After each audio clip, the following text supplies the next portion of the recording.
There's the same switch mounted. Normally I have a rock on the bottom of the cup so I hold it down, but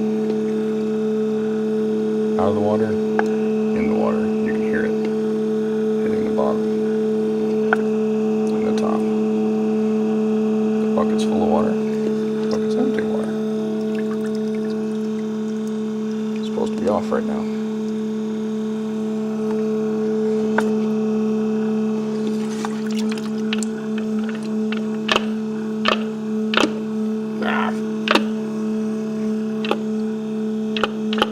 Very funny.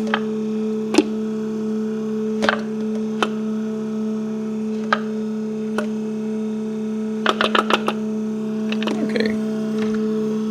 That's why we do this. Oh, and the switch is exclusively on the positive side.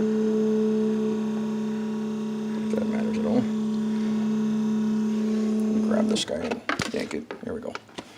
So, there's that.